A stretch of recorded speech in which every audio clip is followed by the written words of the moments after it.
kelas sama yang ada di rumah. Anggap saja ini masa transisi juga, karena kan untuk membangun habit kembali ke kampus. Saya izin untuk sambil duduk karena nggak bisa banyak movement juga. Ini sudah H-3 minggu, 4 minggu HPL soalnya. Oke, bentar ya. Nah, hari ini kalau kemarin teman-teman masih ingat ya, minggu pertama kedua kita banyak mempelajari. Ada yang ingat nggak minggu pertama kedua topiknya apa? Ada yang ingat nggak topiknya minggu pertama kedua? Yang di rumah boleh ngomong ini, kan kedengeran. Eksponensial ya, Bu. Kenapa? Eksponensial. Grow and decay. Oke, kemudian minggu baru kemarin ya, kemarin kita belajar tentang differential equation. Kalau yang pertama tentang eksponensial, masih ingat ya, ada yang bagian growth, ada yang bagian decline. Nah, hari ini kita akan melakukan analisis dari differential equation. Kemarin kan hanya klasifikasi sama membuktikan apakah solusinya itu sesuai, match apa enggak sama equation-nya. Hari ini kita akan melakukan analisis. Ini saya mau tanya dulu, ada yang sudah baca modul nggak dari kurang lebih 90 mahasiswa lah total? Ada yang sudah sempat baca modul atau belum? Nggak apa-apa, nggak salah juga. Karena dulu saya juga kalau kuliah ini mengandalkan dosen dulu, terus belajarnya dekat ujian. Ada yang sudah, tapi kalau lain kali kalian baca ya, jadi dengan baca modul setidaknya at least bisa direview dulu. Nah, saya mulai ya, ini sudah jam... harusnya sudah ini. Oke, kita mulai saja. Nanti mungkin kalau yang telat-telat bisa menyusul, kurang 1 menit, tapi saya mulai saja. Nah, pointer saya kelihatan ya. Nah, kemarin kan sudah belajar tentang klasifikasi jenis-jenis di differential equation. Ada yang jenisnya linear ya. Ada yang jenisnya ordinary sama parsial. Kemudian ada yang jenisnya autonomous sama non-autonomous. Satu lagi ada yang ingat apa? Ada yang masih ingat? Baru kemarin tuh ya kelasnya pagi. Satu lagi apa? Ayo dibuka catatannya. Nanti habis kelas kumpulin catatan loh. Enggak. Oke, apa? Ada yang ingat? Turunan pertama, turunan kedua, Bu. Oke, first sama second order ya, urutan turunannya, bahkan bisa turunan ketiga. Oke, hari ini kita akan belajar bagaimana menghandle differential equation. Jadi ada 4 metode. Nanti kalau teman-teman di rumah ada echoing, info ya, siapa tahu memang harus ada settingnya. Jadi yang pertama itu adalah kita dengan menyelesaikannya secara langsung, atau sebutnya solve it. Nah, kalau penyelesaian langsung ini kemarin sudah sempat kita pelajari. Ya, ada yang baru datang silakan duduk ya. Penyelesaian langsung ini sudah kita pelajari kemarin pagi waktu kuliah pengganti. Nah, sementara yang hari ini kita bahas itu ada 3 metode, yaitu kita menganalisis equation atau persamaannya sehingga nanti akan menghasilkan angka. Kemudian dengan metode grafik, jadi kita memahami dan melihat gambar grafik yang mungkin muncul. Sama yang ketiga ini adalah computer simulation. Jadi ini harapannya teman-teman yang lagi datang di sini sambil buka laptop, atau kalau nggak bawa laptop, setidaknya teman sebangkunya bawa laptop ya, kita sama-sama belajar. Jadi kadang equation analysis itu paling gampang, kita cuma nurunin, tapi itu perlu dikonfirmasi pakai graphical methods, di mana untuk bikin grafik itu bisa bikinnya pakai computer simulation ataupun kita hanya ngarang-ngarang aja kayak estimasi itu bisa. Oke, nah kemudian untuk equation analysisnya. Jadi teman-teman masih ingat ya, ini kalau nggak salah di pertemuan pertama kita, atau pertemuan pertama itu artinya saat minggu kedua atau minggu ketiga, ada soal seperti ini yang saya coret-coret di slide. Kita mau nurunin rumus. Tapi kali ini berbeda. Kalau teman-teman kemarin masih ingat, kemarin tuh ceritanya adalah ada pewarna yang keluar secara kontinus bareng sama aliran air. Makanya kenapa kemarin itu rumusnya hanya rate-nya minus doang. Jadi kalau kemarin mungkin masih ada yang mengingat-ingat, itu modelnya adalah kalian punya bejana, kemudian langsung ada pipa alirannya, di mana di bejana ini ada dye-nya atau ada pewarna makanannya, kemudian ada water flow-nya. Makanya kalau 3 minggu lalu teman-teman masih ingat, itu rate-nya atau kelajuannya dinyatakan dalam bentuk min Q per V kali F. Masih ingat ya kenapa kok nilainya negatif? Karena ceritanya ini adalah laju si dye-nya itu keluar, makin lama kan makin hilang kan ya dye yang ada atau pewarna yang ada di bejana ini. Karena dia akan keluar dari bejananya itu. Nah, apa bedanya sama minggu ini? Minggu ini kita akan belajar contoh di mana alirannya itu dari 2 arah. Jadi, di sini itu ada input, di sini ada output. Jadi terjadi secara simultan. Oke, nah sekarang di sini ceritanya begini. Ada suatu konsentrasi pewarna, konsentrasinya dinyatakan dalam bentuk M, simbolnya ya kan. Kemudian di awal mula itu bejananya ini dimulai dengan clean water. Jadi mula-mula bejananya ini Q0-nya 0. Oke. Nah, ini beberapa informasi tambahan lagi. Kita harus bisa memvisualisasikan dan menuliskan peristiwa ini dalam bentuk persamaan diferensial. Nah, yang diketahui pertama adalah mula-mula vessel ini mengandung 2 liter volumenya. Jadi kalian sudah catat. Oke, tadi ada konsentrasi. Konsentrasi dari pewarnanya atau dye-nya. Kemudian ada volume dari vesselnya itu. Saya biasanya V coret itu untuk menunjukkan volume. Karena kenapa? Kalau V gini itu kecepatan atau kelajuan. Jadi saya sukanya V kasih coret itu. Oke, V-nya ini 2 liter. Nah, ini penting untuk dicatat. Jadi waternya itu entering dan juga leaving slowly at 0.1. Artinya lajunya di sini dia masuk. Nah, saya cari ini merah-merah saya di mana. Dia masuk F dan juga dia keluar dengan laju yang more or less sama 0,1 liter per menit. Jadi ini bisa ditulis flow-nya adalah 0,1 liter per menit. Oke. Nah, yang diketahui and that the dye concentration in the flow itu adalah 3 mg per liter. Nah, ini saya tambahkan tulisan berapa M-nya. Kok susah ya nyari pointer? 3 mg per liter. Kalian amati ya satuannya, jangan sampai salah. Karena kadang kita kalau lupa rumus, pakai satuan aja bisa ketemu jawabannya.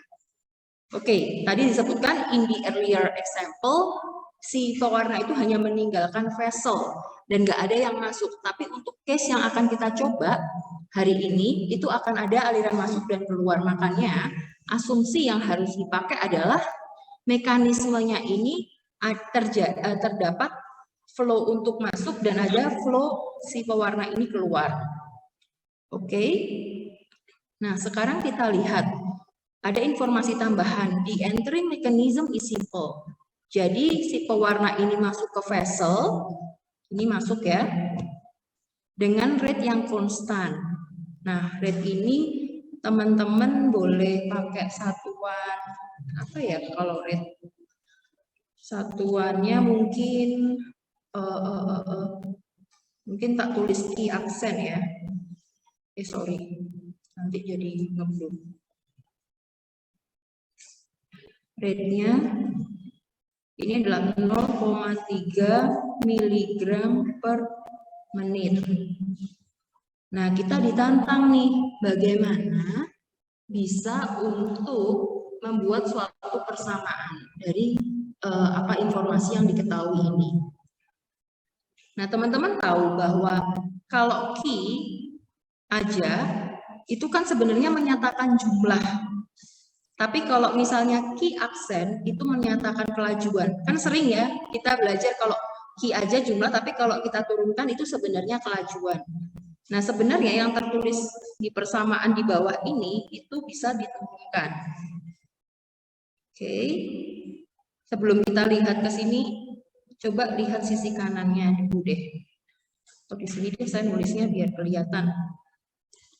Kalau pengen tahu Q aksente, itu kan sebenarnya merupakan kelajuan yang sebenarnya makin lama bisa semakin menurun juga ya. Tapi kita lihat begini, jadi kelajuan itu satuannya kan miligram per menit. Sudah kelihatan satuannya, maka yang bisa dilakukan ini adalah M dikali V, konsentrasi dikali dengan volume, dikurangi dengan F per V dikali QT. Sorry, yang ini tuh tadi itu bukan rate, tapi maksudnya di sini adalah QT.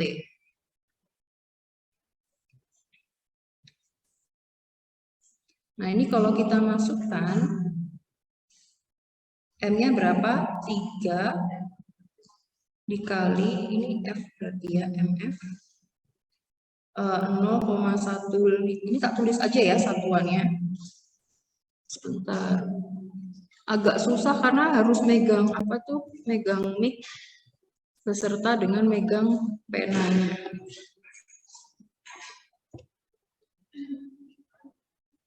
Oke, saya ulang lagi. Berarti Q aksen itu sebenarnya adalah M dikali dengan F dikurangi dengan F per V kali QT. Nah, ini nanti kita lihat apakah benar atau tidak. Kita cocokkan dengan unitnya. M-nya ini sudah diketahui ya, 3 mg per liter. F-nya 0,1 liter per menit. Bentar kok susah ya melihatnya. Oke, dikurangi dengan F 0,1 liter per menit dibagi dengan V. V-nya berapa? 2 liter QT. Nah, kalau nanti kalian kalikan, nanti hasilnya akan seperti persamaan yang di sini. Jadi 0,3 mg per menit, kemudian di sini menjadi 0,05, itu 0,1 dibagi 2, satuannya per menit. Ini per menit, kalau ini tadi miligram per menit. Nah, maksudnya itu apa sih sebenarnya Q aksente? Jadi Q aksente itu sebenarnya merupakan kelajuan, itu benar rate. Tapi pada kenyataannya rate-nya ini enggak selamanya akan sama. Jadi rate-nya ini kalau entering mechanism-nya kan gampang ya. Kita cuma lihat sebagai apa yang masuk, ini rate-nya konstan. Tapi kita kan sekarang meng-capture apa yang terjadi di vessel itu ketika masuk dan ketika keluar, makanya kita melihat bahwa terjadi pengurangan rate itu yang mula-mula 0,3 makin lama makin turun. Bentar ya, coba ini saya ulang lagi. Ini recap-nya. Jadi begini, tadi mula-mula kita ketahui M-nya jelas 3 mg per liter ya tadi M-nya. V-nya adalah 2 liter. Ada lagi yang diketahui? F-nya 0,1 liter per menit ya, betul. Nah, yang tadi diketahui constant rate-nya ini, rate itu Q aksente, itu adalah 0,3 mg per menit. Tapi kenyataannya di vessel ini yang terjadi adalah ada yang in, ada yang out. Sehingga kita mau menganalisis fenomena ini, apakah constant rate-nya itu terus-terusan 0,3 atau makin lama makin berkurang. Nah, yang jelas dye-nya itu makin lama pasti makin berkurang. Oke, makanya tadi kalau seandainya kita turunkan, itu FM dikurangi F per V QT, begitu. Di mana F-nya sudah tahu 0,1, M-nya itu 3, tadi satuannya sudah ya. Ini 0,1 dibagi 2 QT, sehingga menghasilkan persamaan seperti yang di samping. Ingat, karena dia kelajuan, maka nanti ada per menitnya pasti, miligram per menit. Begitu, di mana Q-nya ini berarti satuannya miligram karena menyatakan amount atau jumlah. Oke, baik. Dari sini ada pertanyaan dulu atau kecepatan dari teman-teman yang di kelas maupun yang di rumah.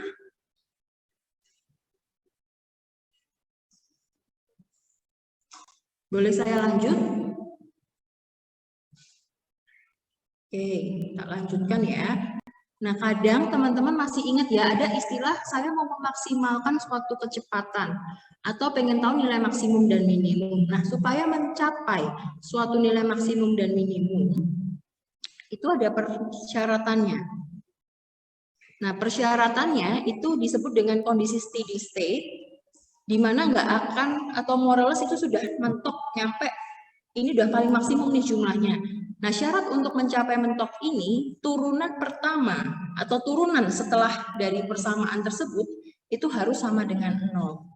Jadi, kalau seandainya ditanya, soalnya adalah, apakah kita ini bisa mencapai steady state? Apakah kita ini bisa mencapai kondisi maksimumnya atau kondisinya dia sudah mulai flat, mentok? Jawabannya adalah bisa, tapi yang harus kita lakukan, kita membuat assumption bahwa Q aksen atau turunan dari Q-nya ini harus sama dengan 0. Ini sedikit merecap waktu dulu belajar diferensial. Kalau kita pengen mendapatkan nilai yang maksimum, steady state, maka Q aksen T itu sama dengan 0. Sehingga tinggal masukin aja ke persamaan. 0 sama dengan Fm min F per V kali QT. Sehingga Fm sama dengan F per V kali QT. Aljabar biasa ya, coret-coret. QT-nya sama dengan M kali V. M-nya masih ingat ya berapa tadi? 3 mg per liter. V-nya berapa ya tadi? 2 liter ya. Jawabannya 6 mg. Artinya apa? Bahwa dalam kondisi steady state, maksimum jumlah dye atau pewarna makanan tersebut mentok-mentok 6 mg. Gitu. Nanti kalau nggak salah di bagiannya Pak Sum atau Bu Tina, saya lupa akan belajar maksima dan minima. Nah, itu bagaimana kita mengoptimalkan suatu fungsi. Nah, itu berdasarnya, itu aplikasinya seperti yang kita bahas. Jadi, kalau kita mau memaksimalkan suatu fungsi, caranya adalah turunkan dia satu tingkat, lalu dinolkan. Kalau teman-teman masih ingat ya, belajar parabola. Kalau belajar parabola, ini bukan saya yang mengajar harusnya, tapi nanti akan diajari Bu Tina harusnya. Masih ingat ya, ini disebut nilai maksimum, ini disebut nilai minimum, ya enggak? Dia bisa maksimum itu kalau nanti persamaannya parabolanya ini, Y aksen sama dengan 0, dan untuk mencari tahu yang minimum ini misalnya Y, maka Y aksennya juga sama dengan 0. Nah, prinsip ini sama yang kita pakai. Kita pengen tahu berapa maksimum Q-nya, makanya kita nolkan turunan pertama dari Q. Begitu. Oke, ada pertanyaan? Apakah saya menjelaskannya terlalu cepat? Yang di sini?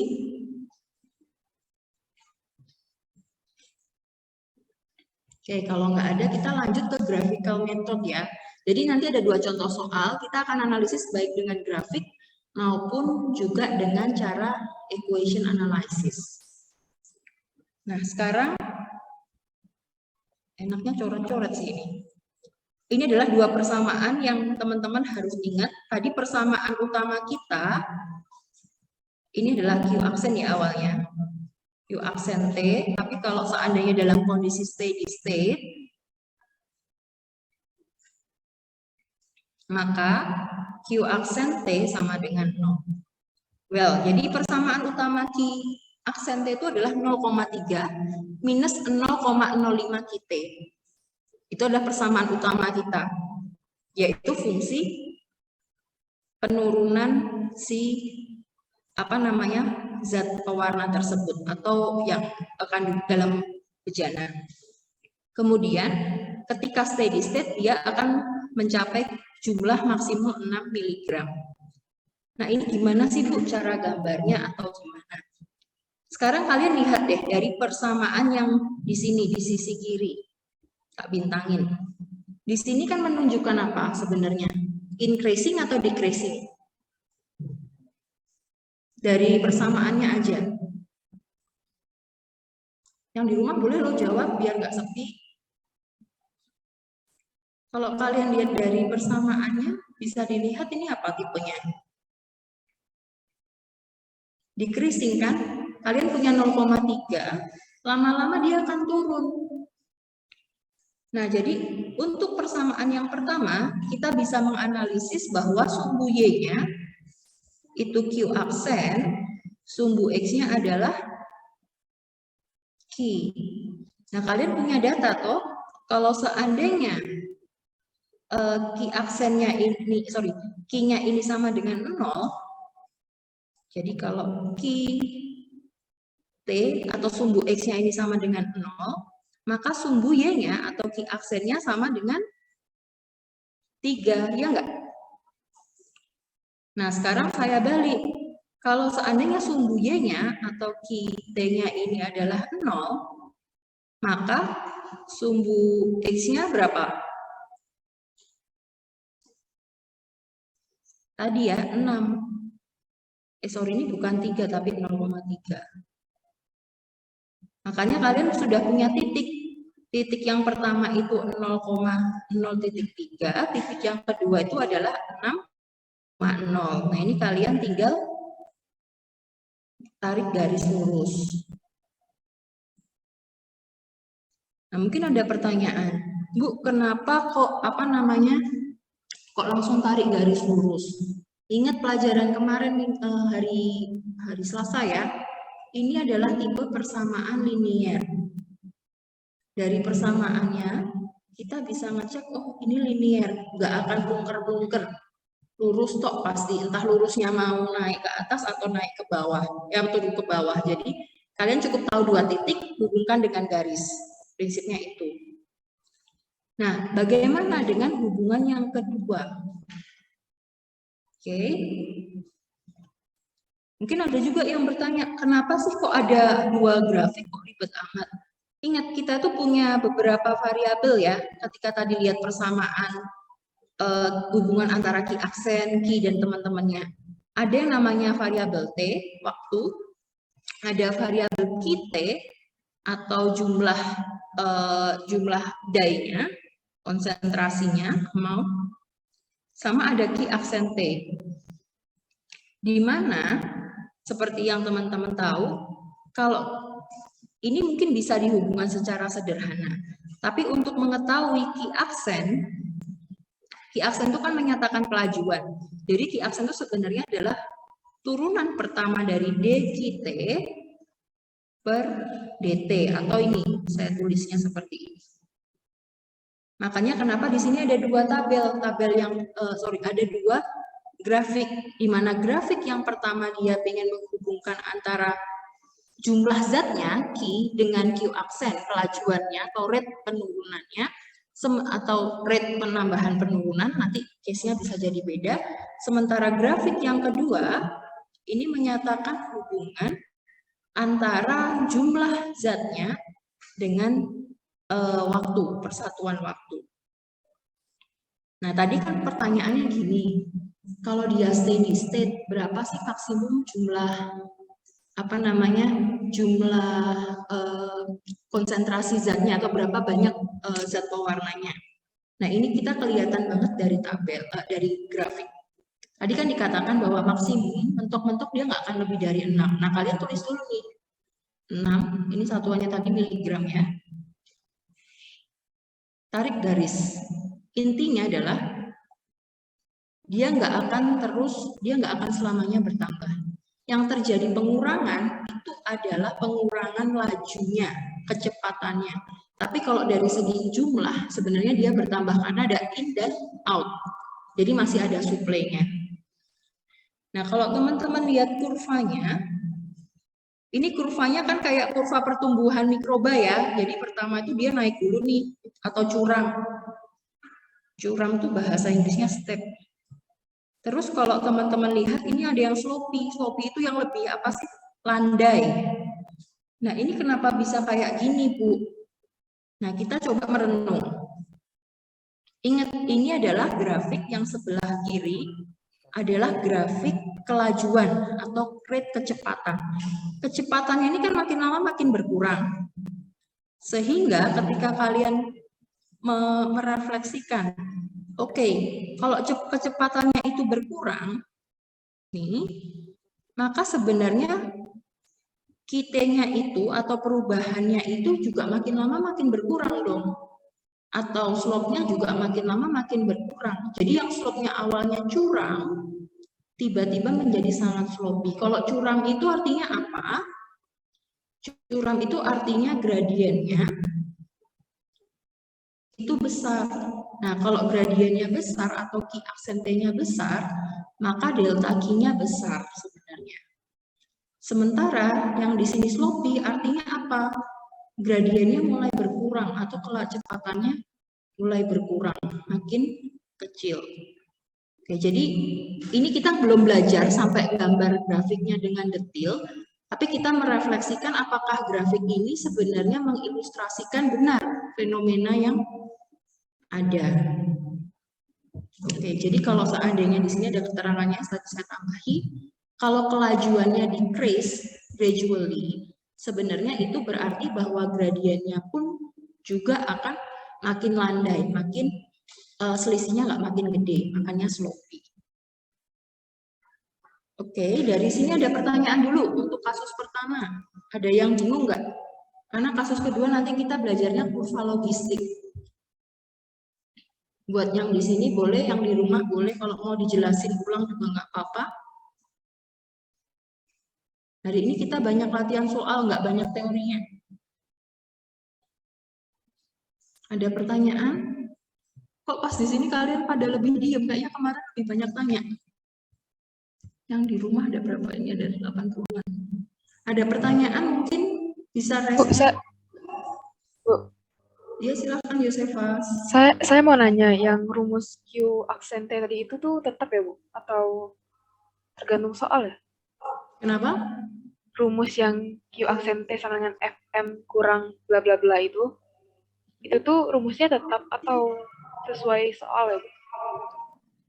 Rumusnya ini kondisional sifatnya. Jadi kalau seandainya nanti kasusnya adalah kelajuannya itu nggak kasusnya adalah tidak diketahui apa namanya, tidak lewat ada 2 in dan out-nya, bisa jadi nanti langsung minus aja, jadi hanya rate kapan dia dikeluarkan, kayak contoh soal ini. Tapi nanti kalau ujian saya pasti akan kasih rumusnya. Jadi yang penting kalian tahu kapan dia harus maksimum, kapan dia minimum, dan aplikasinya seperti apa. Tapi ini biar kalian teman-teman tahu bahwa bagaimana sih itu suatu peristiwa kita ilustrasikan dalam bentuk persamaan differential equation-nya. Gitu. Bagaimana, Yosefa? Oke, Bu. Makasih ya, Bu. Sama-sama. Ada lagi pertanyaan? Bisa raise hand ya, biar saya kelihatan.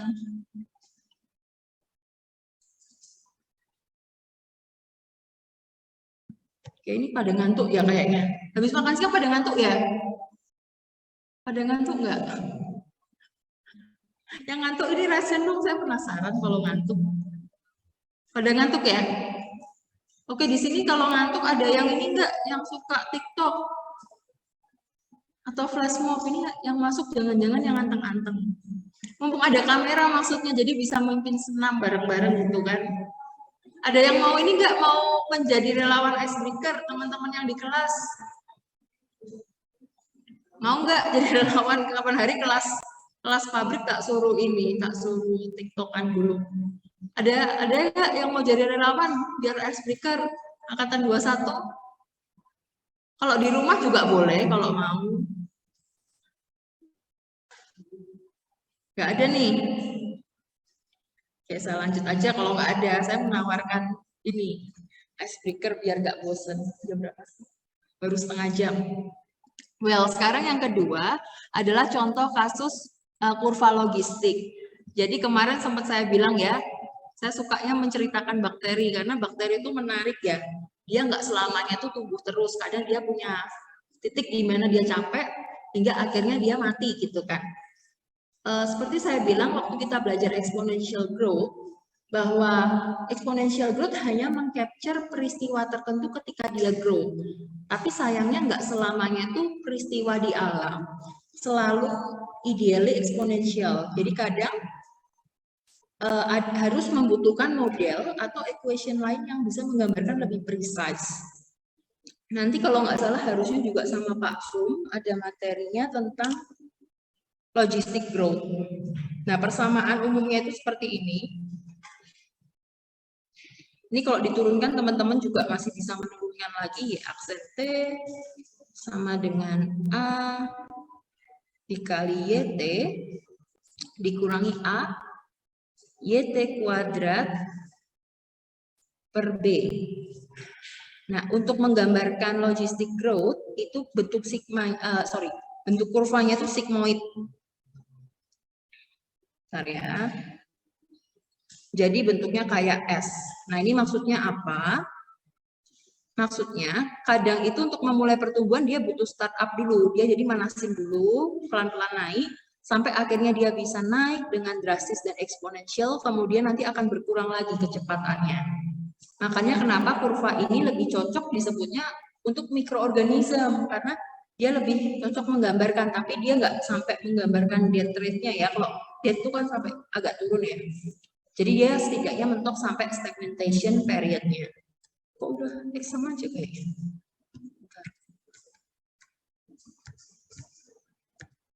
Oke, ini hanya pengantar dulu. Nah, sekarang pertanyaannya gimana sih kalau ceritanya si persamaan ini pengen steady state?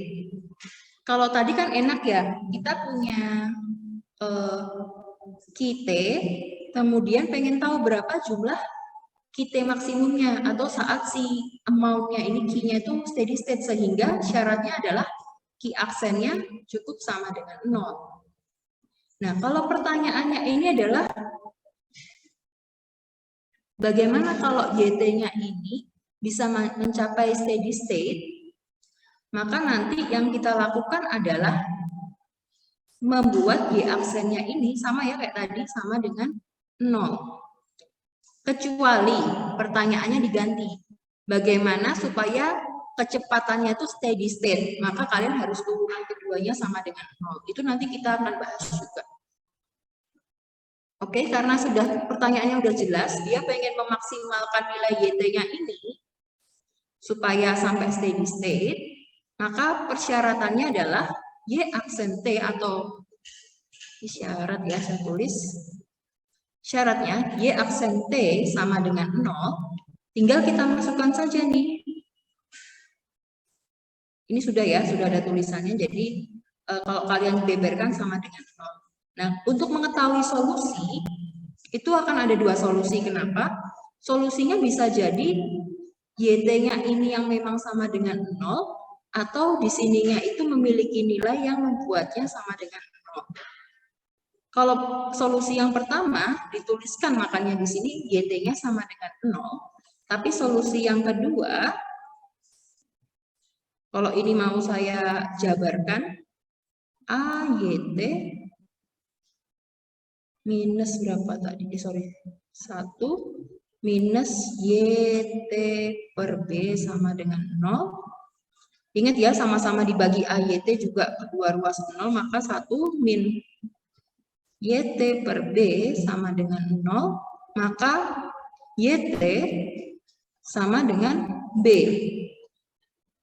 Ya, jadi bisa jadi hasilnya 0 itu karena si YT-nya itu memang nilainya 0, which is kita kemarin sudah sempat membahas sedikit, ini sebenarnya ya initial state yang will not go anywhere gitu.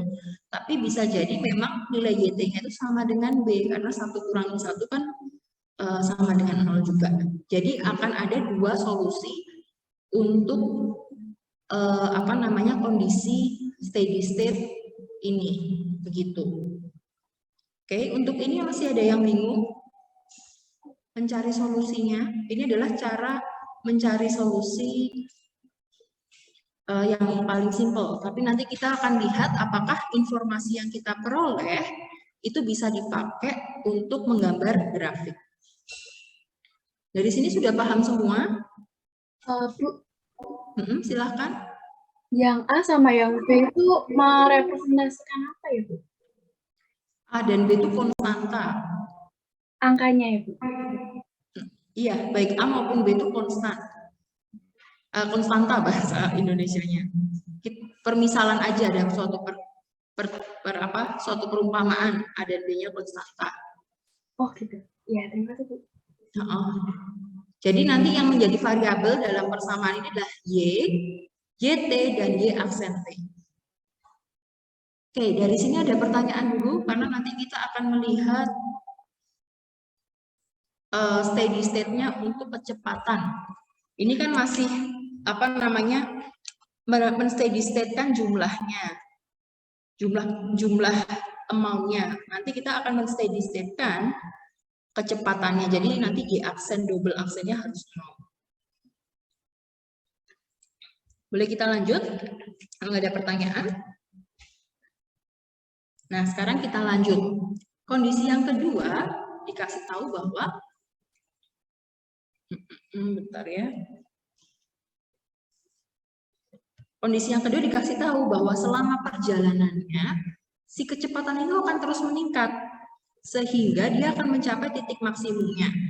Nah, berapa banyak sih maksimum kecepatannya itu? Nah, maka kalau tadi kita pengen tahu maksimum jumlah, sekarang maksimum kecepatannya.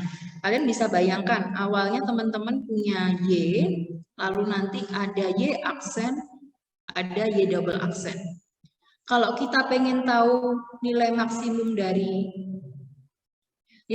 atau nilai minimum dari Y, maka syaratnya adalah Y aksen sama dengan 0. Tapi kalau kita pengen tahu nilai maksimum dari Y aksen atau kecepatannya sampai dia steady state, maka syaratnya ini degree-nya lebih naik. Y double aksennya sama dengan 0. Gitu ya.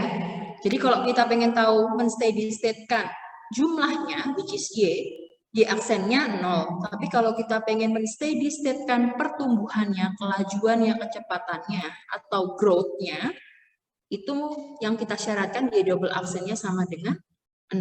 Nah, pertanyaannya sekarang kan ini, maksimum dari increasing-nya, rate of increase. Jadi, dia pengen kita mencari berapa kecepatan maksimum. Y aksen T max. Ini yang dipertanyakan. Maka, yang pertama bisa dilakukan adalah menurunkan Y double aksen. Mungkin ada yang mau mencoba menjawab, ini kalau diturunkan jadi bagaimana persamaannya kalau masih ingat kemarin belajar matematika dasar. Boleh yang di kelas ini, saya cek dulu ya, ada ini enggak ya?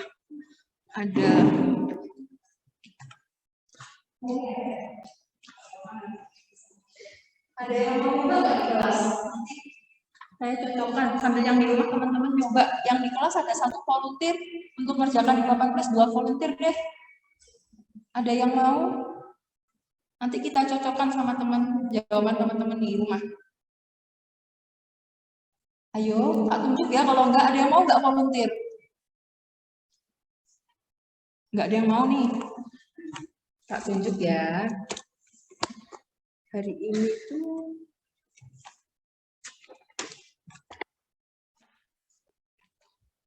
ini kalau nggak ada yang mau maju, kasihan loh temennya jadi korban.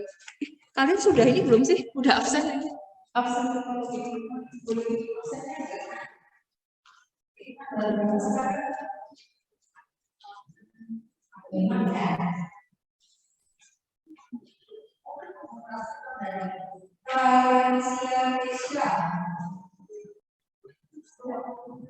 Oke, boleh maju ke depan ya. Selalu lagi.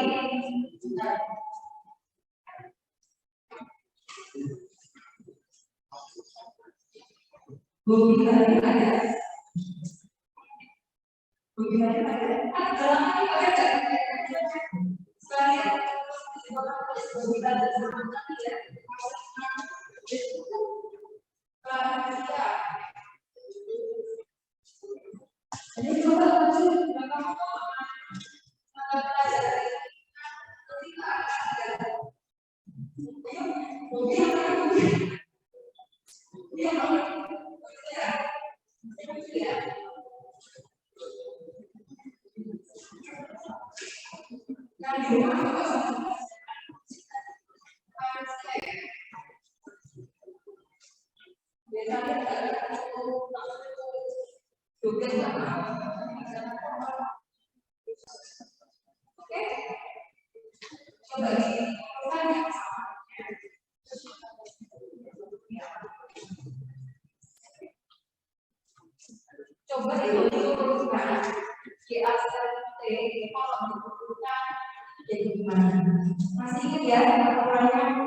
iya, dari yang ini YT sama dengan AYT dan YT.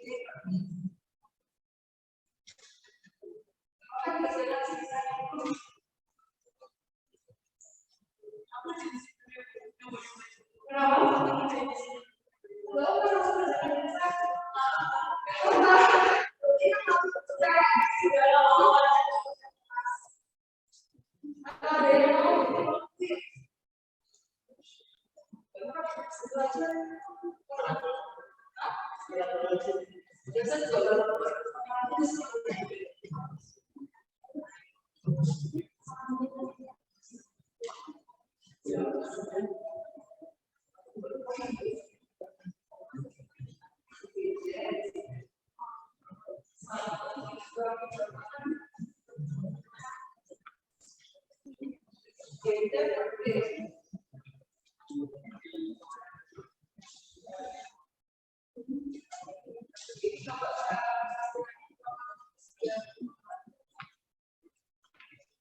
ini kelihatan nggak ya? Memang kelihatan betul. Kelihatannya bagaimana teman-teman nggak tahu ya. Nah, di rumah ini yang kelihatan bagaimana orang tulisnya.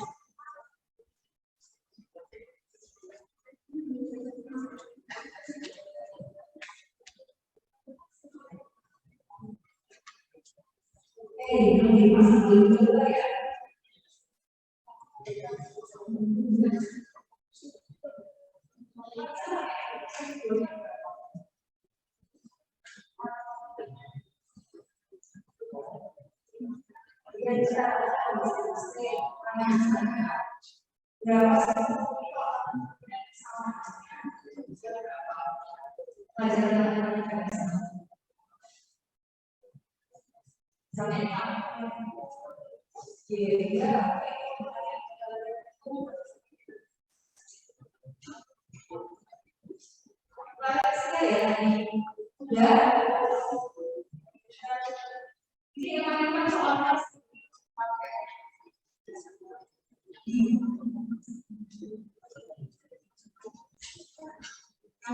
Siap-siap ya.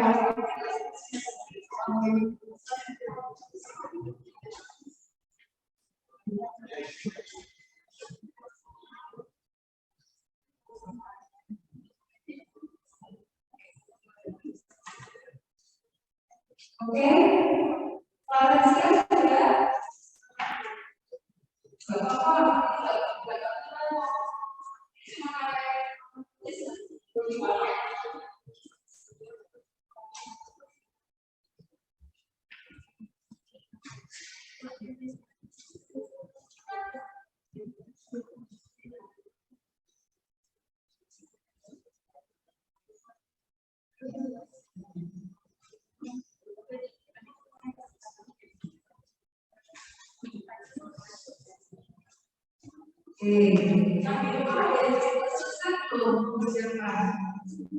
Dari 81 yang online dari partisipan mengisi pelaporan.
Oke, terima kasih Bobi. Ini minta tolong kameranya deh, ini ya diarahin ke sana. Bentar ya, teman-teman di rumah ada yang sudah mengerjakan belum? Tapi kan kalian sudah tak kasih contekan ini, sudah tak uploadin PPT, harusnya udah tahu jawaban aslinya. Kok kalian nggak ada yang menjawab dengan benar? Udah download belum materinya? Ayo, sudah download belum? Udah toh, sebenarnya kalian bisa nyontek. Well, tadi punyanya Bobi sudah agak mirip. Tak jelaskan ya, supaya lebih jelas. Jadi gini, ini pelajaran diferensial biasa aja sih sebenarnya. Kalau ini teman-teman jabarkan, oke, dijabarkan kan jadinya apa? Y aksen T sama dengan AYT dikurangi AY kuadrat T per D, ya enggak? Nah, dulu teman-teman masih ingat waktu belajar diferensial.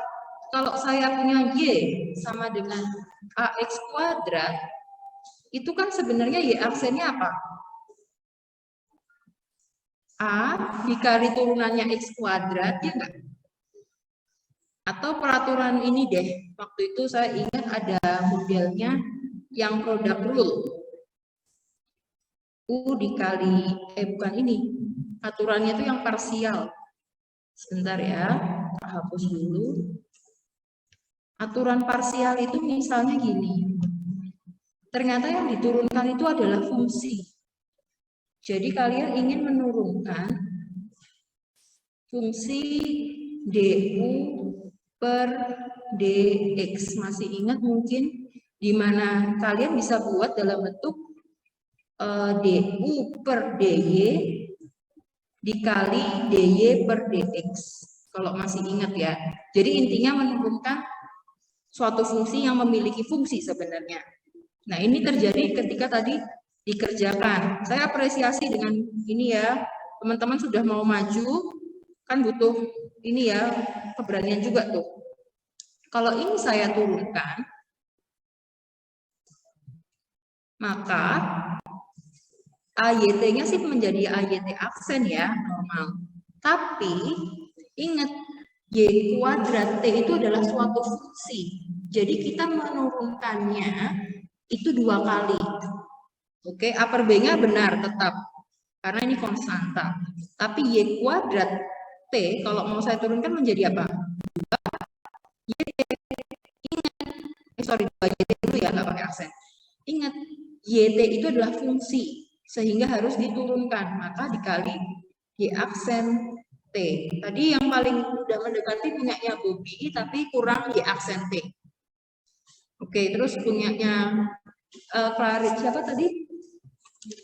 Maaf ya, saya itu belum hafal namanya teman-teman. Clarencia, sudah benar dikasih tahu kalau konstanta kan tetap ya begitu. Jadi ingat, karena ada 2 fungsi, ada YT ini adalah fungsi, kita nggak hanya menurunkan menjadi 2 YT saja, tapi menurunkan fungsi tersebut. Makanya kesannya ada 2 kali penurunan. Ini yang pertama, kita menurunkan dia as a normal apa ya? Normal equation. Yang kedua, kita nurunin karena dia adalah fungsi. Oke, masih recall memori mungkin ya, itu kemarin waktu kita belajar. Ada pertanyaan dulu sampai sini sebelum tak lanjut. Masih ada yang bingung, lupa?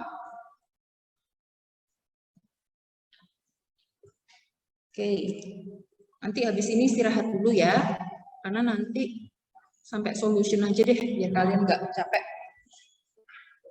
Nah, sekarang kita kan udah punya nih Y double aksennya. Nah, pertanyaannya adalah kita itu pengen supaya memaksimalkan si kecepatannya itu sehingga Y double aksennya 0. Makanya kita bisa menurunkan persamaan ini, bentar ya.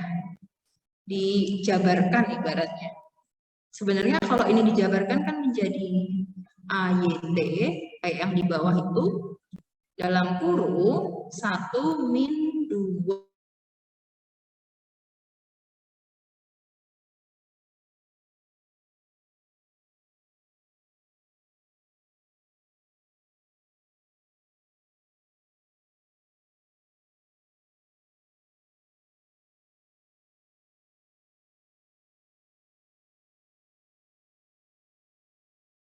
Nah, dari sini pun ada dua solusi. Bisa jadi Y aksen T-nya ini yang sama dengan 0, atau yang di dalam kurung ini sama dengan 0.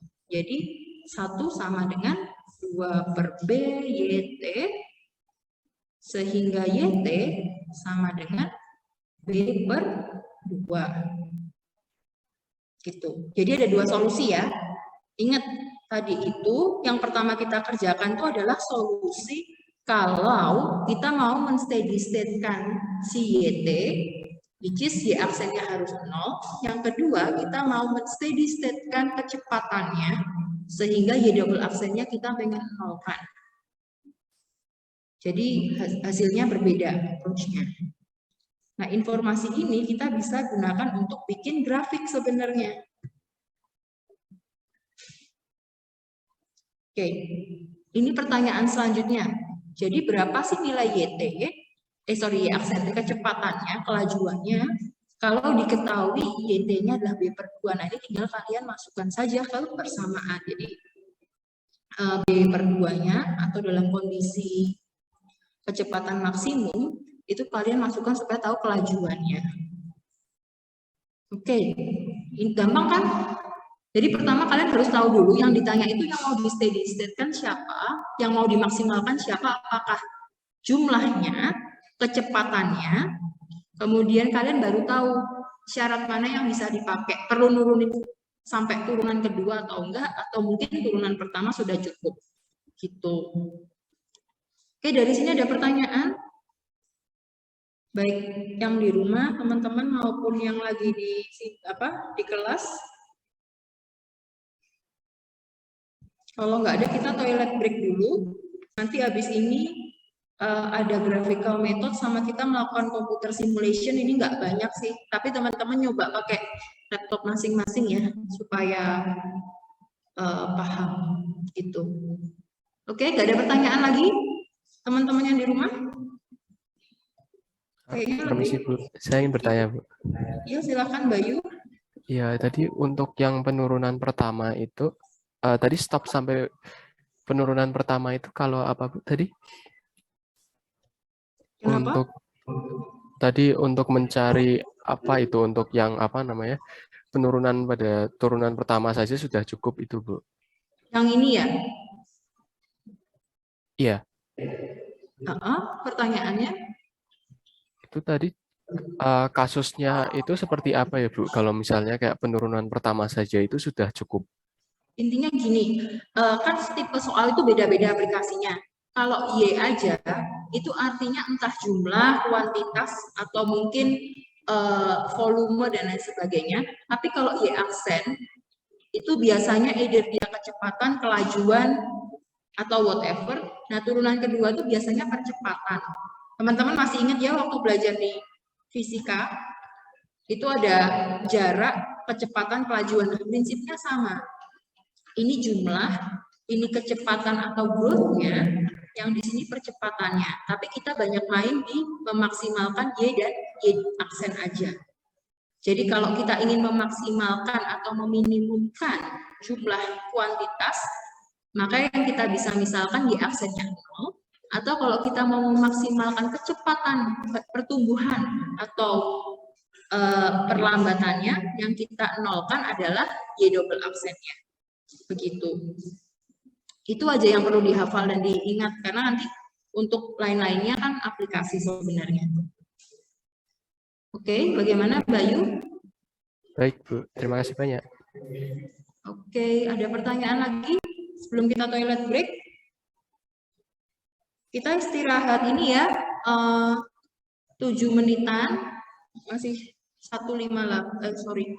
Kita balik jam 2:07 aja, jadi ada waktu agak panjang kalau untuk toilet. Oke, kalau ada yang mau tanya nanti boleh ke depan, silahkan istirahat dulu ya.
sebentar ya.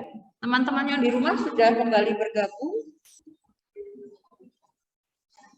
Halo, yang di rumah? Sudah, Bu. Sudah ya?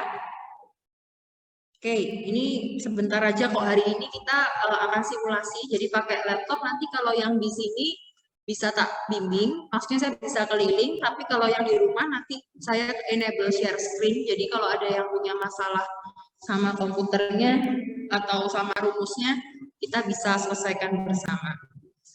Oke, saya lanjutkan ya untuk penyelesaian soal yang tadi. Tadi kita sudah belajar 2 kasus ya. Kasus yang pertama, kita mencoba mengevaluasi pakai cara analisis differential equation, kemudian kita cocokkan dengan grafik. Nah, cara yang untuk kasus kedua, kita sudah mempelajari tentang pakai differential atau equation analysis. Sekarang kita mau gabungkan juga kalau pakai grafik kira-kira bagaimana. Tapi ini adalah kita analisis grafik secara kasar ya. Jadi dengan memahami persamaan tapi belum pakai komputer. Kalau komputer tuh biasanya lebih detail, lebih presisi titik-titiknya. Well, teman-teman masih ingat ya, tadi kita mempunyai 2 solusi kenapa dari suatu persamaan differential equation. Tadi ini kan persamaan utama kita, DE. Tapi ujung-ujungnya kita punya 2 solusi. Kenapa? Karena di solusi yang pertama, kita mau memaksimumkan nilai Y-nya, ya kan? Kita ingin tujuannya adalah kita ingin Y-nya itu maksimum. Sehingga kita lakukan Y aksen T-nya adalah 0. Itu adalah hasil dari solusi pertama sehingga menghasilkan nilai YT sama dengan 0, YT sama dengan B. Nah, untuk solusi yang kedua yang baru kita kerjakan, itu tujuannya adalah kita mau memaksimalkan Y aksen T-nya. Kita pengen ini maksimum. Sehingga Y double aksennya itu kita nolkan. Ya, tadi makanya ada dua pengerjaan. Karena yang satu kita memaksimalkan Y-nya, yang kedua kita memaksimalkan kecepatannya. Di mana solusinya ada 2 juga. Y aksen T sama dengan 0 dan YT-nya sama dengan B per 2. Oke. Nah, sekarang kita akan plot-plotkan dan masukkan ini ke grafik. Jadi ada 2 grafik, karena apa? Kita punya 3 variabel ya dari awal. Ada T, ada YT, ada Y aksen T. Sehingga di kepala teman-teman sudah harus mulai mikir, oh ini berarti yang pertama T sama YT, yang kedua ini hubungan antara YT dengan Y aksen T. Oke, nah sebelum kita ke grafik, coba deh kita lihat persamaan differential equation-nya ini, which is kalau kita jabarkan menjadi Y aksen T sama dengan AYT minus AY kuadrat T per B. Oke, dari persamaan ini, teman-teman melihat ini sebagai suatu persamaan yang linear atau tidak?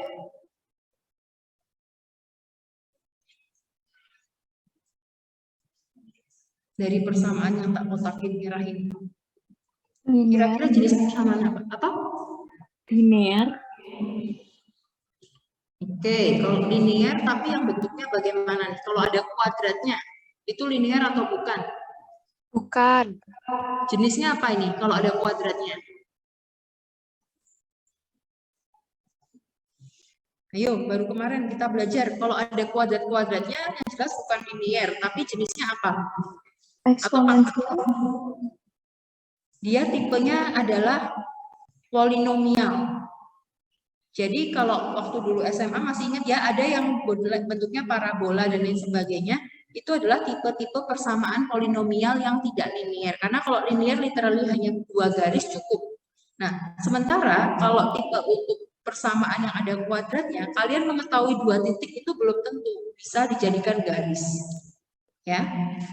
Jadi kalau dari persamaan ini, kita bisa lihat, oh ini tipenya adalah persamaan nonlinear yaitu polinomial.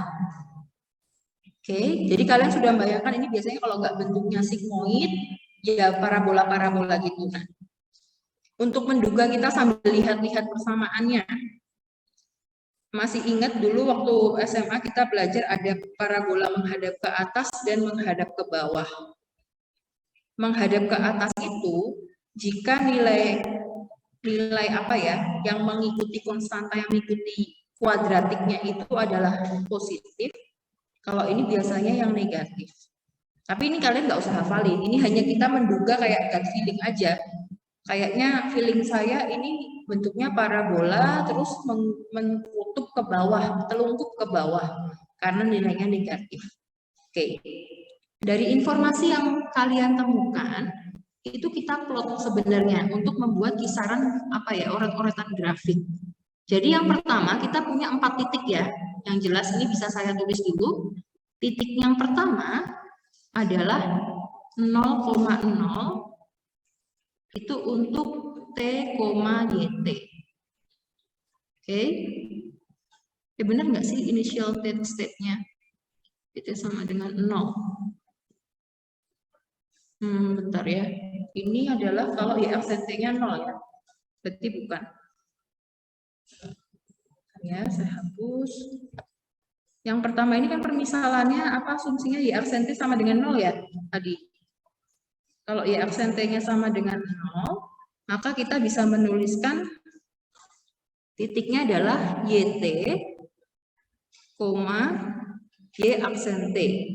Jadi ini sebagai sumbu X, ini sebagai sumbu Y. Ya. Oke, kita sudah punya 0,0. Lalu ada juga berapa ini? B, 0. Ya, ingat kondisi yang pertama itu ketika Y aksentenya sama dengan 0. Sehingga kita bisa lihat ini adalah perpotongan di sumbu X. Makanya saya tandain ini tanda panah karena ini adalah 0,0 dan ini adalah B,0. Oke, well, kita udah punya 2 titik. Tapi ini nggak bisa langsung jadi garis, karena kita tahu ini ada bukan fungsi linier. Kalau tadi kan enak persamaan pertama langsung jadi garis. Nah, sekarang informasi yang kedua kita ketahui, yaitu kondisi ketika Y double aksennya itu 0. Ya. Dan diketahui sebenarnya dia bisa mencapai maksimal atau minimumnya ketika YT-nya itu B/2. Oke, jadi ini informasi penting nih. Ketika dia B-nya itu, YT-nya itu adalah B/2, maka dia akan mencapai kondisi puncak maksimum. Itulah alasan kenapa tak tandain di sini, di puncaknya.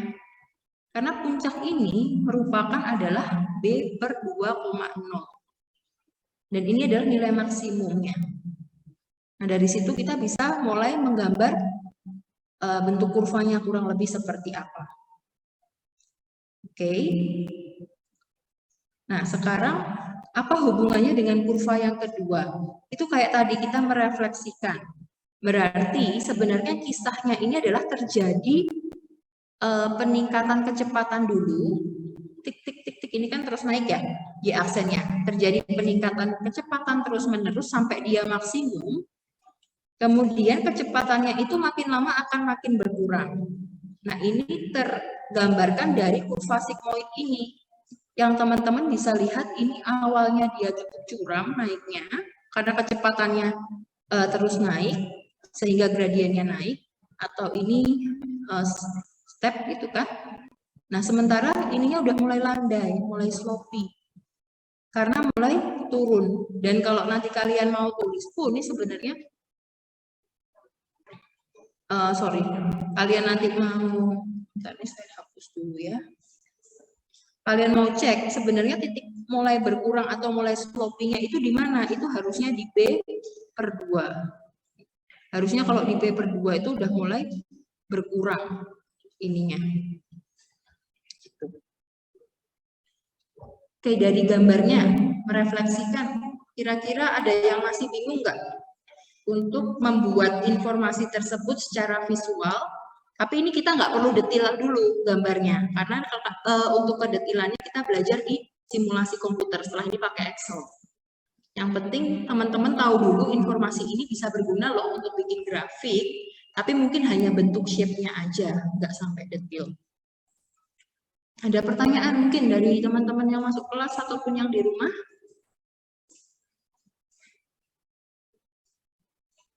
Ada pertanyaan? Ada pertanyaan? Nggak ada? Yakin? Kalau nggak ada nanti, oke, Rio silahkan. Permisi Bu, Mhm. saya bertanya itu B per 2,0, kenapa 0, ya Bu? Tadi saya kurang menangkap di bagian situ. Terima kasih. Sorry Rio, suaranya saya kurang mendengar karena di speaker. Ini Bu, itu kan yang nilai maksimalnya kan B per 2,0.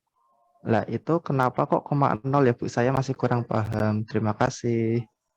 Oke, nilai maksimal ini yang di apa puncaknya parabola ya maksudnya. Iya Bu. Oke. Bentar ya, ini gimana sih cara gambarnya? Bentar, saya mencari pointer saya soalnya bingung. Oke. Nah, ini kan kasusnya adalah kurvaan hubungan antara Y aksen dengan Y. Dan untuk mengetahui Y aksennya ini supaya maksimal, maka syaratnya apa tadi? Y double aksennya adalah sama dengan 0, which is kita bisa perolehnya itu tadi dari solusi pengerjaan kedua, yaitu ketika B per 2. Maksudnya Rio itu yang maksimum ininya atau maksimum ininya?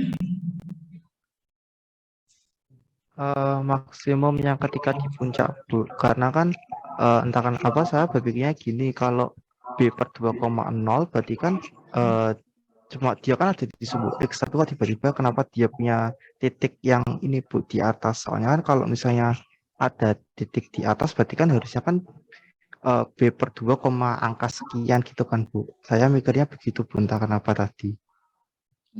Sebenarnya B-nya ini sudah maksimum juga ya, karena kalau kamu buktikan di kurva yang kedua, apakah nilai B ini benar-benar maksimum, ini kelihatan dari logistic curve-nya. Dia nggak akan pernah menyentuh, hampir menyentuh B, tapi mentok di B. Ini sorry ya, saya nggak begitu ngeh karena pakai speaker, jadi kurang begitu jelas suaranya Rio. Atau mungkin bisa diketik. Tapi maksimumnya, definisi maksimumnya di kurva kedua, YT sama T, itu berbeda dengan definisi maksimumnya Y aksen sama Y kurvanya. Karena maksimum di kurva yang ini saya lingkari ini, ada kursornya, itu adalah nilai maksimum dengan asumsi Y aksen T-nya itu sama dengan 0, makanya mentok di B. Kalau ini adalah maksimum kecepatannya, sehingga saya tandain di sini, B per 2 sama dengan 0. Coba nanti Rio di chat ya, karena saya kurang mendengar jujur kalau di speaker. Atau temannya ada yang bisa menerjemahkan mungkin. Ada pertanyaan, gimana Rio? Saya kurang bisa dengar soalnya dari sini. Ya Bu, nggak apa-apa Bu. Terima kasih banyak Bu. Aduh maaf ya, ini karena mata pelajarannya matematika, terus saya merasa lebih enak memang satu kelas datang semua sebenarnya. Yang dari rumah, atau nanti Rio ini ya, coba di chat nggak apa-apa sambil kita jalan. Oke, ada pertanyaan lagi. Ini yang di dalam kelas malah diem-diem, yang di rumah malah yang bawel. Ada pertanyaan nggak?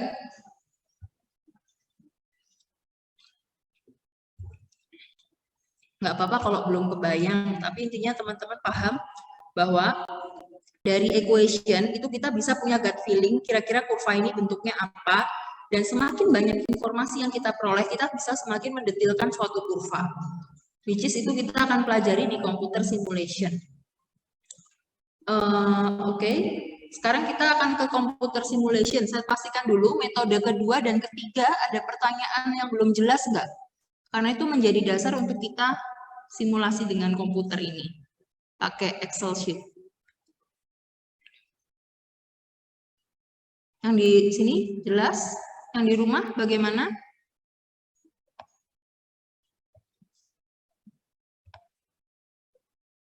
Oke, kalau begitu, silakan teman-teman buka Excel sheet teman-teman semua, Microsoft Excel. Kita coba share screen aja ya, biar bisa buka semuanya.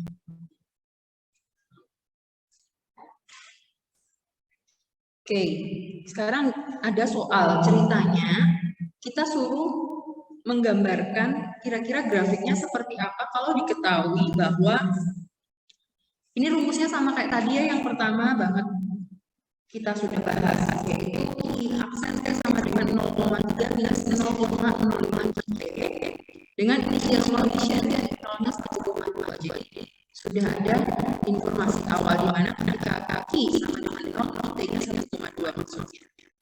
Oke.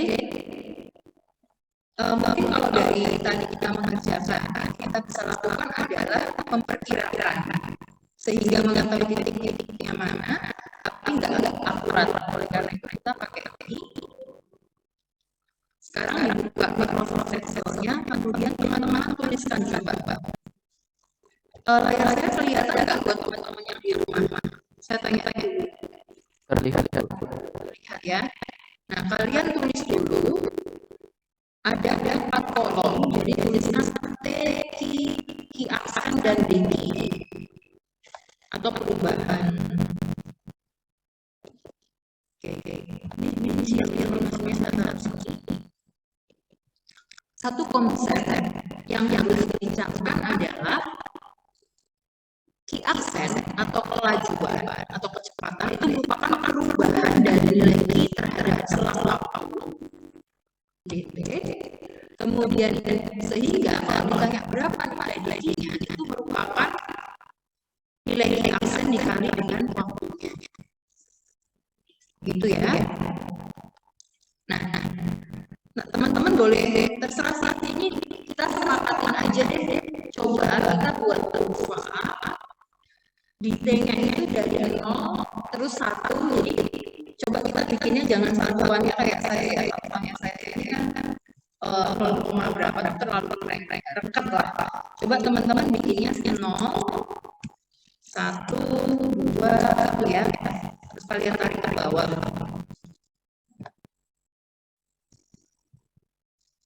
Jadi per 1 detik.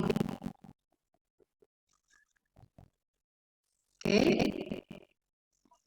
Mungkin sampai 500. Ini detik apa menit ya tadi saya cek. Sampai 500 boleh, sampai ini 498. Oke, itu untuk yang kolom. Cek. Mati.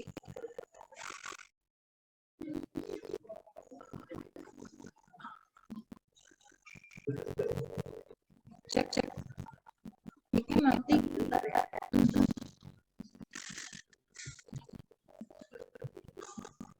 Cek. Yang di rumah dengar nggak suara saya seperti ini? Menggema nggak?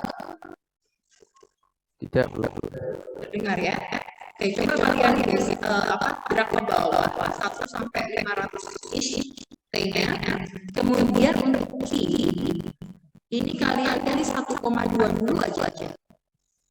Karena tadi kan sudah diketahui ya, ada informasi awal menyatakan bahwa Q ketika 0 T-nya itu 1,2. Oke. Nah, kemudian untuk kolom yang Q aksen. Q aksen ini kita punya rumus ya, bahwa 0,3 minus 0,05 T. Ini saya copy rumusnya salah, harusnya 0,3 minus 0,05 T sama dengan Q aksen. Jadi kalau kalian lakukan formula, coba diketikkan sama dengan 0,3 minus 0,05 dikali D2. Jadi exactly kayak gitu. Gak usah dikira, kita dulu aja. Oke, semua sudah ada.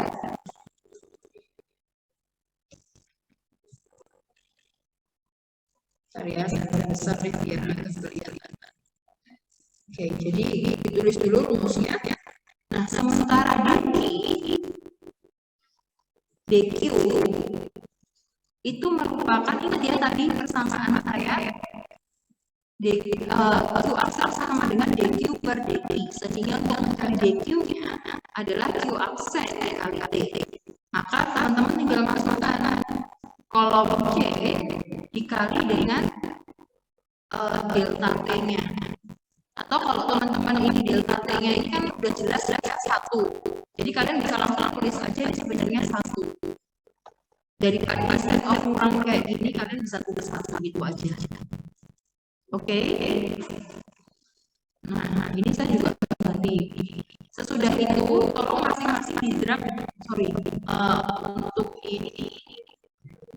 Nah, setelah itu, coba yang kita drag ke bawah adalah kolom C dan kolom D. Ini drag ke bawah aja.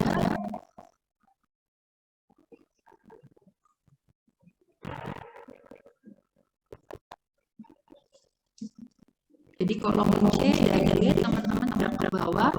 Tapi kita belum finish ya, kolom B-nya belum kita atur. Ini juga kalian drag ke bawah.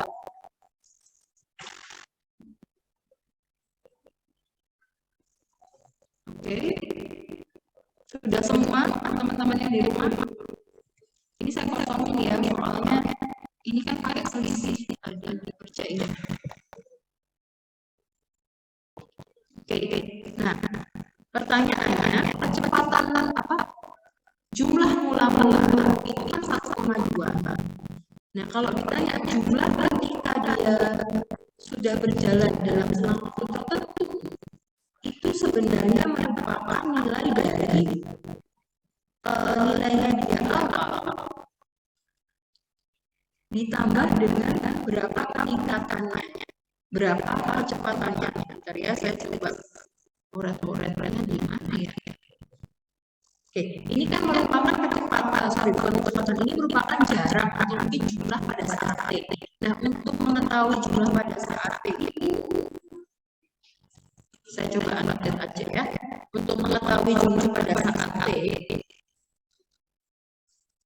itu kan sebenarnya adalah key 0 atau key jumlah ketika waktu sebelumnya ditambah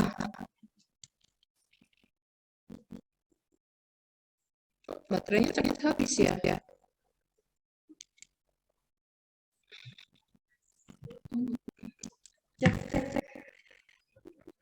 Bentar ya.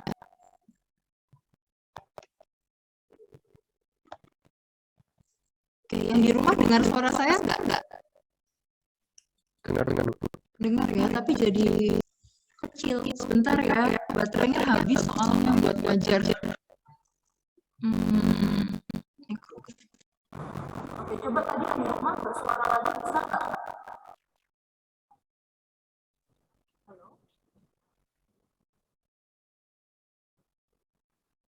Boleh kita tolong di rumah juga bersuara?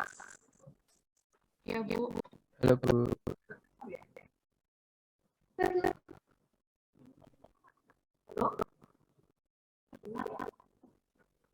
Terdengar tapi kecil, Bu. Kecil Bu suaranya, Bu. Terdengar sangat kecil, Bu. Bentar ya. Tadi masalahnya bentar ya.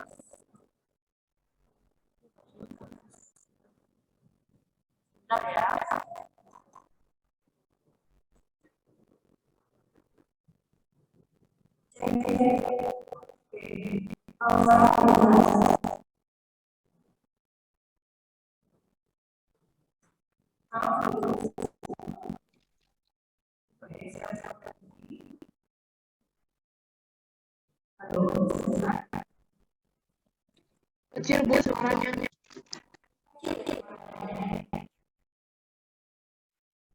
Coba nanti saya ide sama kalau kita mau tahu berapa jumlah pada saat itu jumlahnya ya kan kita mendapatkan berapa perubahan oleh karena itu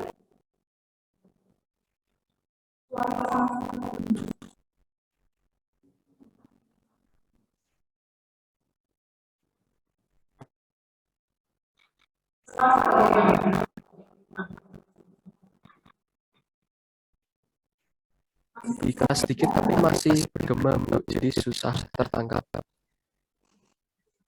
Bentar ya. Cek. Ini sudah ya. Terakhir ya. Semoga ini bisa. Ini udah bisa belum ya? Sudah, Bu. Sudah lebih baik-baik. Oke. Oke, baterainya tinggal mau habis, kita cepat. Oke, jadi gini, teman-teman tadi kan sudah mengerjakan apa namanya, sudah melontarkan ini ya, T-nya 1 sampai 500 sekian. Kemudian nilai key-nya itu kita hanya tahu inisialnya saja. Key aksen T, teman-teman masukkan berdasarkan rumus ini. Dan juga D-key itu sebenarnya merupakan key aksen dikali T. Di mana T-nya kasus ini karena seksinya 1, masukkan 1 aja juga nggak masalah. Well, yang ingin saya tekankan adalah bagaimana sih tentuin nilai key-nya. Kata kuncinya begini, kalau kita pengen tahu berapa nilai key pada waktu T, itu sebenarnya adalah nilai key pada waktu T min 1 atau nilai key sebelumnya ditambah dengan perubahannya DG. Ya. Oke. Makanya kalau teman-teman lihat, rumusnya adalah sebenarnya B2 ditambah dengan delta Q-nya. Jadi ini kalian bisa masukkan rumusnya adalah Q ditambah dengan DG. Tapi ingat sebelumnya ya. Jadi ini yang dimasukin pada row 3 itu B2 tambah B3. Oke. Setelah mati lagi.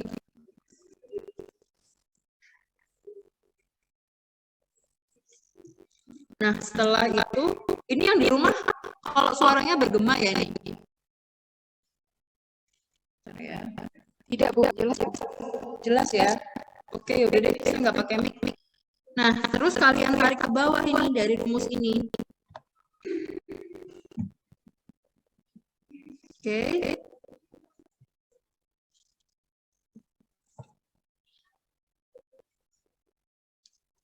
Ini sampai 500 ya, ingat-ingat. Nah, udah semua, ada yang belum bisa atau bermasalah? Yang pakai komputer di rumah atau di sini?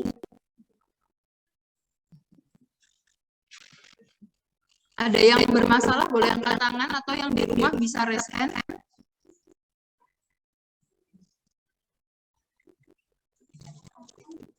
Yang di kelas bisa semua nggak? Bisa ya? Nah, langkah selanjutnya, kita mau buat kurva antara Q dan T dulu. Jadi, basically kalian cukup ini aja blok, ya kan? Kemudian, insert, ya. Rumus DQ. DQ itu rumusnya cuma diselisihkan aja, sorry. Rumusnya adalah bentar ya. Q aksen dikali DT. Atau karena T-nya ini kalian konstan selisihnya 1, dikali 1 aja. Jadi nggak harus dikali kayak A2 min A3, tapi kalian cukup kali 1 juga boleh. Sama aja. Ya, yang lain sudah bisa? Kalau sudah bisa, coba kalian plotkan nilai T sama Q. Ini sampai ke bawah, kalian buat kurvanya. Yang di rumah bisa mengikuti, teman-teman.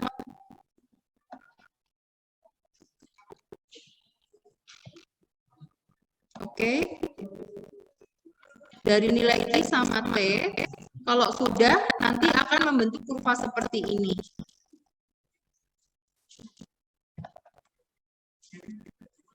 Bentar, saya sambil cek ya.